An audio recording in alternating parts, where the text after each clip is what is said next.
Hi everyone, welcome to ಭತ್ತದ ಕಣಜ YouTube channel. ನಾನಿವತ್ತು ಬ್ರೊಕೊಲಿಯಿಂದ ಪಲಾವ್ ಮಾಡ್ತಿದ್ದೀನಿ. ನೀವು ವೆಜಿಟೇಬಲ್ ಪಲಾವು ಮತ್ತು ಬೇರೆ ಬೇರೆ ಪಲಾವ್ನೆಲ್ಲ ಮಾಡಿರ್ಬೋದು, ಬಟ್ ಈ ಬ್ರೊಕೊಲಿಯಿಂದ ಟ್ರೈ ಮಾಡಿ ತುಂಬಾ ಚೆನ್ನಾಗಿರುತ್ತೆ ಮತ್ತು ಡಿಫ್ರೆಂಟ್ ಕೂಡ ಇರುತ್ತೆ, ತುಂಬ ಟೇಸ್ಟಿಯಾಗಿರುತ್ತೆ. ಇದನ್ನು ಸಿಂಪಲ್ಲಾಗಿ ಎಷ್ಟು ಟೇಸ್ಟಿಯಾಗಿ ಮಾಡೋದನ್ನ ನಾನು ನಿಮಗೆ ಹೇಳ್ತಿದ್ದೀನಿ. ಬ್ರೊಕೊಲಿ ಪಲಾವ್ ಮಾಡಲಿಕ್ಕೆ ಏನೆಲ್ಲ ಇಂಗ್ರೀಡಿಯೆಂಟ್ಸ್ ಬೇಕಂತ ನೋಡೋಣ ಬನ್ನಿ.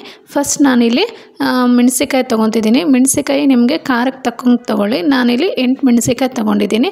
ಇದಕ್ಕೆ ಪುದೀನ, ಕೊತ್ತಂಬರಿ ಸೊಪ್ಪು, ಕರಿ ಲೀವ್ಸು ಮತ್ತು ಶುಂಠಿ, ಬೆಳ್ಳುಳ್ಳಿ. ನಾನಿಲ್ಲಿ ಒಣ ಕೊಬ್ಬರಿ ತೊಗೊಂಡಿದ್ದೀನಿ. ಆಲ್ಮೋಸ್ಟ್ ನೀವು ಪಲಾವ್ ಐಟಮ್ ಮಾಡಿದರೆ ಹಸಿ ಕೊಬ್ಬರಿಗಿಂತ ಒಣ ಕೊಬ್ಬರಿ ತೊಗೊಳ್ಳಿ, ಟೇಸ್ಟು ತುಂಬ ಚೆನ್ನಾಗಿರುತ್ತೆ. ನಾನಿವತ್ತು ಬ್ರೊಕೊಲಿ ಪಲಾವ್ಗೆ ನಾನು ಇಲ್ಲಿ ಒಣ ಕೊಬ್ಬರಿನೇ ತೊಗೊತಿದ್ದೀನಿ. ಮತ್ತು ಇದಕ್ಕೆ ಏನೆಲ್ಲ ವೆಜಿಟೇಬಲ್ಸ್ ಬೇಕಂತ ನೋಡೋಣ ಬನ್ನಿ. 2 ಕ್ಯಾರೆಟು, 1 ಈರುಳ್ಳಿ ಮತ್ತು 4 ಬೀನ್ಸು, 1 ಆಲೂಗಡ್ಡೆ ಮತ್ತು ಬಟಾಣಿ 1 ಬೌಲಷ್ಟು ತೊಗೊಂಡಿದ್ದೀನಿ.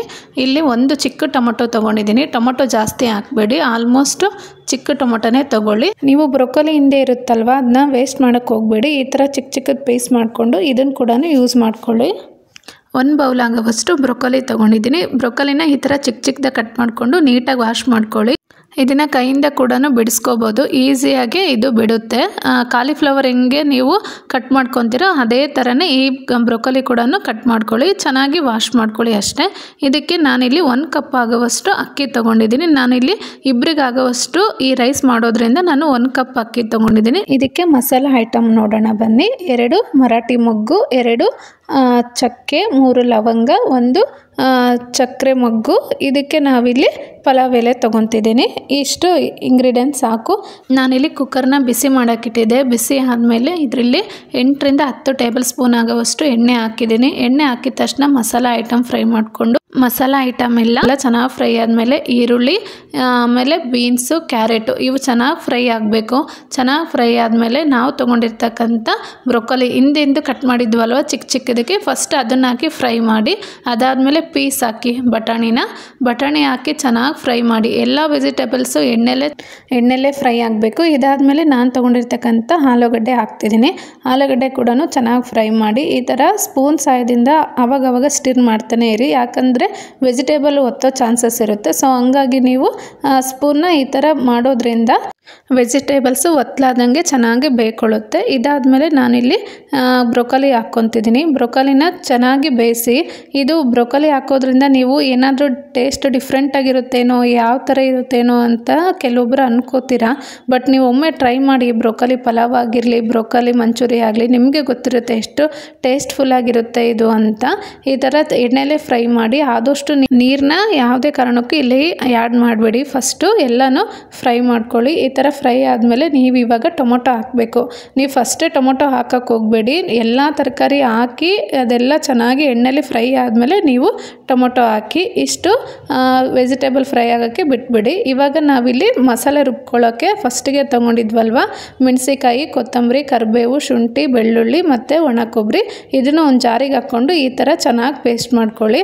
ಅದು ಅರ್ಧಬರ್ಧನೇ ಪೇಸ್ಟ್ ಮಾಡಬೇಡಿ, ಎಲ್ಲ ನೀಟಾಗಿ ನೋಡ್ತಿದ್ದೀರಲ್ಲ ಈ ಥರ ಚೆನ್ನಾಗಿ ರುಬ್ಕೊಳ್ಳಿ. ಇದು ಚೆನ್ನಾಗಿ ರುಬ್ಬಿಲ್ಲಪ್ಪ ಅಂತಂದರೆ ರೈಸ್ ಜೊತೆ ಹಂಗಂಗೆ ಬಂದುಬಿಡುತ್ತೆ. ಸೊ ಹಂಗಾಗಿ ನೀವು ಯಾವುದೇ ಪಲಾವ್ ಮಾಡಲಿ, ಏನೇ ಮಾಡಲಿ, ಫಸ್ಟು ನಾವು ಮಿಕ್ಸಿ ಮಾಡ್ಕೊಳೋದನ್ನ ನೀಟಾಗಿ ರುಬ್ಕೊಂಡ್ಬಿಡ್ಬೇಕು. ಈ ಥರ ರುಬ್ಕೊಂಡಾದಮೇಲೆ ವೆಜಿಟೇಬಲ್ ಜೊತೆಗೆ ಮಿಕ್ಸ್ ಮಾಡಬೇಕು. ಮಿಕ್ಸ್ ಮಾಡೋಕ್ಕಿಂತ ಫಸ್ಟು ಇಲ್ಲಿ ತರಕಾರಿ ಬೇಯಕ್ಕಿಟ್ಟಿದ್ವಲ್ಲ, ಇದಕ್ಕೆ ಸ್ವಲ್ಪ ಉಪ್ಪು ಹಾಕ್ಕೊಳ್ಳಿ.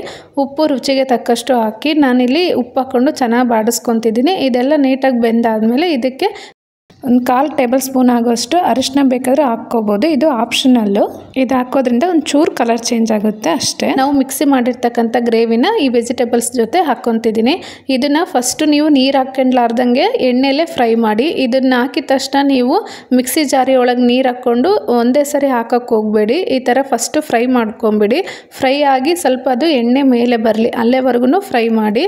ಆವಾಗ ಅದು ಒಂಥರ ಹಸಿ ಸ್ಮೆಲ್ಲೆಲ್ಲ ಹೋಗ್ಬಿಡುತ್ತೆ, ನಿಮಗೆ ಪಲಾವ್ದು ಟೇಸ್ಟ್ ಚೆನ್ನಾಗಿ ಕೊಡುತ್ತೆ. ಸೊ ಹಂಗಾಗಿ ಈ ಥರ ಎಲ್ಲ ನೀಟಾಗಿ ಫ್ರೈ ಆದಮೇಲೆ ನಾವು ಮಿಕ್ಸಿ ಜಾರಿಗೇ ಅದರಲ್ಲಿ ಇನ್ನೂ ಮಸಾಲೆ ಐಟಮ್ ಉಳಿದಿರುತ್ತಲ್ವ ಅದರೊಳಗೆ ನೀವು ನೀರು ಹಾಕ್ಕೊಂಬಿಡಿ. ನಾನಿಲ್ಲಿ 1 ಕಪ್ ಅಕ್ಕಿ ತೊಗೊಂಡಿದ್ನಲ್ಲ ಅದಕ್ಕೆ 2 ಕಪ್ ಆಗೋವಷ್ಟು ನೀರನ್ನ ಮಿಕ್ಸಿ ಜಾರಿ ಒಳಗೆ ಹಾಕ್ಕೊಂಡು ಅದರಲ್ಲಿರ್ತಕ್ಕಂಥ ಮಸಾಲನೆಲ್ಲ ಇದ್ರಾಗೆ ಹಾಕ್ಕೊತಿದ್ದೀನಿ. ನೀವು ಅದನ್ನು ವೇಸ್ಟ್ ಮಾಡೋಕ್ಕೇನು ಹೋಗಬೇಡಿ.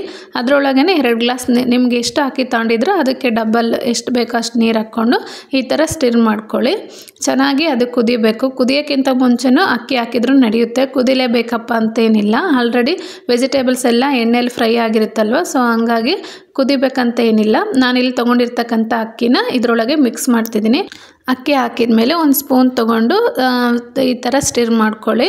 ಹಂಗೆ ಅಕ್ಕಿ ಒಂದೇ ತಗ ಹಾಕಿ ಲಿಡ್ ಕ್ಲೋಸ್ ಮಾಡೋಕ್ಕೆ ಹೋಗಬೇಡಿ. ಒಂದು ಸರಿ ಸ್ಪೂನಿಂದ ನೀಟಾಗಿ ಎಲ್ಲ ಕಲಸಿ ಲಿಡ್ ಕ್ಲೋಸ್ ಮಾಡಿ 3 ವಿಸಲ್ ಆಗೋವರೆಗೂ ಬಿಟ್ಟಿದ್ದೆ. ಚೆನ್ನಾಗಿ ಬೇಯ್ಕೊಳ್ಳುತ್ತೆ. ಮತ್ತು ವಿಸಲ್ ಕೂಗಿದ ತಕ್ಷಣ ಓಪನ್ ಮಾಡೋಕ್ಕೆ ಹೋಗಬೇಡಿ. ವಿಸಲ್ ಆದಮೇಲೆ ಒಂದು 10-15 ನಿಮಿಷ ಬಿಟ್ಬಿಡಿ. ಚೆನ್ನಾಗಿ ಅಳ್ಕೊಂಡಿರುತ್ತೆ ಅದು ರೈಸು. ಇವಾಗ ಕುಕ್ಕರ್ ಓಪನ್ ಮಾಡಿ ತೋರಿಸ್ತಿದ್ದೀನಿ. ಈ ಥರ ಮಸಾಲೆ ಎಲ್ಲ ಮೇಲೆ ಬಂದಿರುತ್ತೆ. ಇವಾಗ 1 ಸ್ಪೂನ್ ತೊಗೊಂಡು ರೈಸ್ನ ಎಲ್ಲ ನೀಟಾಗಿ ಮಿಕ್ಸ್ ಮಾಡಿ ಮೇಲೆ ಬಂದಿರತಕ್ಕಂಥ ಮಸಾಲೆ ಎಲ್ಲ ಕೆಳಗಿನ ರೈಸಿಗೆ ಕೂಡ ಅದು ಕಲ್ತ್ಕೊಳ್ಳುತ್ತೆ. ಆ ಥರ ನೀವು ನಿಧಾನಕ್ಕೆ ಕಲಿಸ್ಕೊತ ಹೋಗಿ. ನೋಡ್ರಿ ಇವಾಗ ನೀವು ನೋಡ್ತಿದ್ದೀರಲ್ಲ ಎಷ್ಟು ಚೆನ್ನಾಗಿ ಪಲಾವ್ ಬಂದಿದೆ ಅಂತ. ತುಂಬ ಟೇಸ್ಟಿಯಾಗಿರುತ್ತೆ. ಬ್ರೊಕೊಲಿ ತಿನ್ನೋದ್ರಿಂದ ನಮಗೆ ಕ್ಯಾನ್ಸರ್ ಬರೋದನ್ನ ತಡೆಗಟ್ಟುತ್ತೆ. ಮತ್ತು ನಮ್ಮ ಬಾಡಿಲಿರ್ತಕ್ಕಂಥ ಕೆಟ್ಟ ಕೊಲೆಸ್ಟ್ರಾಲ್ನ ಇದು ಕಡಿಮೆ ಮಾಡುತ್ತೆ. ಮತ್ತು ಕಣ್ಣಿನ ಆರೋಗ್ಯವನ್ನು ಹೆಚ್ಚಿಸುತ್ತದೆ. ಇದ್ರ ಜೊತೆಗೇ ಮತ್ತೆ ಸುಮಾರು ಬೆನಿಫಿಟ್ ಇದ್ದಾವೆ. ಹೇರ್ ಗ್ರೋತಿಗೆ ಕೂಡ ಇದು ಹೆಲ್ಪ್ ಮಾಡುತ್ತೆ. ಹಾಗೆ ಪ್ರೆಗ್ನೆನ್ಸ್ ಇರೋವಂಥ ವುಮೆನ್ಸು ಈ ಬ್ರೊಕೊಲಿ ತಿನ್ನೋದ್ರಿಂದ ಪಾಪುದು ಬ್ರೈನ್ ಮೆಚೂರ್ ಆಗೋಕ್ಕೆ ಕೂಡ ಮತ್ತು ಆ ಮಗುಗೆ ಐರನ್ ಕೂಡ ಇದು ತುಂಬಾ ಸಪೋರ್ಟ್ ಮಾಡುತ್ತೆ. ಹಾಗೆ ಹಾರ್ಟ್ ಪ್ರಾಬ್ಲಮ್ ಕೂಡ ಕಂಟ್ರೋಲ್ ಮಾಡುತ್ತೆ. ನಾನು ಈ ಪಲಾವಲ್ಲಿ ಎಷ್ಟೆಲ್ಲ ಬ್ರೊಕೊಲಿ ಬೆನಿಫಿಟ್ ಇದೆ ಅಂತ ನಿಮ್ಗೆ ಹೇಳ್ತಿದ್ದೀನಿ. ಇದ್ರ ಜೊತೆ ನಾನು ಬ್ರೊಕೊಲಿಯಿಂದ ಏನಾದರೂ ಡಿಫ್ರೆಂಟ್ ರೆಸಿಪೀಸು ಬೇಕಿತ್ತಪ್ಪ ಅಂದರೆ ನನ್ನ ಚಾನಲಲ್ಲಿ ಬ್ರೊಕೊಲಿಯಿಂದ ಮಾಡಿರ್ತಕ್ಕಂಥ ಬೇರೆ ಬೇರೆ ರೆಸಿಪೀಸ್ನೆಲ್ಲ ಅಪ್ಲೋಡ್ ಮಾಡಿರ್ತೀನಿ. ನೀವು ಕೂಡ ಎಲ್ಲ ವಿಡಿಯೋನೂ ವಾಚ್ ಮಾಡಿ. ಹಾಗೆ ನನ್ನ ಚಾನಲಲ್ಲಿ ಬರ್ತಕ್ಕಂಥ ಎಲ್ಲ ರೆಸಿಪೀಸ್ನೂ ಟ್ರೈ ಮಾಡಿ ಕಮೆಂಟ್ ಮಾಡಿ. ನೋಡ್ರಿ ನಿಮಗೆ ತೋರಿಸ್ತಿದ್ದೀನಿ ಬ್ರೊಕೊಲಿ ಇದು ರೈಸ್ ಜೊತೆಗೆ ಸೇರಿ ಯಾವ ಥರ ಆಗಿದೆ ಅಂತಂದು. ಈ ಥರ ಚೆನ್ನಾಗಿ ಅನ್ನದ ಜೊತೆ ಮಿಕ್ಸ್ ಆಗಿಬಿಡುತ್ತೆ. ಅದೇನು ಉಂಡೆ ಆಗಿ ಸಿಗೋದಿಲ್ಲ. ರೈಸ್ ಕೂಡ ಅದು ಮಿಕ್ಸ್ ಆಗಿಬಿಡುತ್ತೆ. ಹಾಗಾಗಿ ನಿಮಗೆ ತಿನ್ನೋಕೆ ಕೂಡ ಈಸಿ. ಕೆಲವೊಬ್ರು ಮೈಂಡಲ್ಲಿ ಬ್ರೊಕೊಲಿ ಏನಾದರೂ ಕಹಿ ಇರುತ್ತಾ ಅಂತ ಥಿಂಕ್ ಮಾಡಿರ್ತಾರೆ. ಬಟ್ ಬ್ರೊಕೊಲಿ ಕಹಿ ಇರೋದಿಲ್ಲ. ಸೇಮ್ ಕ್ಯಾಬೇಜು ಮತ್ತು ಕಾಲಿಫ್ಲವರ್ ಯಾವ ಥರ ಇರುತ್ತೋ ಇದು ಕೂಡ ಸೇಮ್ ಅದೇ ಥರನೇ ಇರುತ್ತೆ. ಈ ಪಲಾವ್ ಜೊತೆಗೆ ಮೊಸರು ಬಜ್ಜಿ ಹಾಕ್ಕೊಂಡು ತಿಂದರೆ ತುಂಬಾ ಟೇಸ್ಟಿಯಾಗಿರುತ್ತೆ ಮತ್ತು ಅಷ್ಟೇ ರುಚಿಯಾಗಿರುತ್ತೆ. ನೀವು ಕೂಡ ಈ ಬ್ರೊಕೊಲಿ ಪಲಾವ್ ಮಾಡಿ ಹೇಗೆ ಬಂತಂತ ಕಮೆಂಟ್ ಮಾಡಿ. ಹಾಗೆ ನನ್ನ ಚಾನಲ್ಗೆ ಎಲ್ಲರೂ ಸಪೋರ್ಟ್ ಮಾಡಿ. ಹಾಗೆ ಪ್ಲೀಸ್ ನನ್ನ ಚಾನಲ್ಗೆ ಲೈಕ್, ಶೇರ್ ಆ್ಯಂಡ್ ಸಬ್ಸ್ಕ್ರೈಬ್ ಆಗೋದನ್ನ ಮಿಸ್ ಮಾಡಬೇಡಿ. ಅದ್ರ ಜೊತೆ ಬೆಲ್ ಐಕನ್ ಕೂಡ ಪ್ರೆಸ್ ಮಾಡಿ. ನಾನು ಮಾಡಿರ್ತಕ್ಕಂಥ ಹೊಸ ಅಡುಗೆಗಳದ್ದು ನೋಟಿಫಿಕೇಶನ್ ನಿಮಗೆ ಫಸ್ಟು ಬರುತ್ತೆ. ಹಾಗೆ ನನ್ನ ಚಾನಲ್ಗೆ ಎಲ್ಲರೂ ಸಬ್ಸ್ಕ್ರೈಬ್ ಮಾಡಿ ಅಂತ ಹೇಳ್ತಾ ಇವತ್ತಿನ ರೆಸಿಪೀಸ್ನ ಮುಗಿಸ್ತಿದ್ದೀನಿ. Thank you all.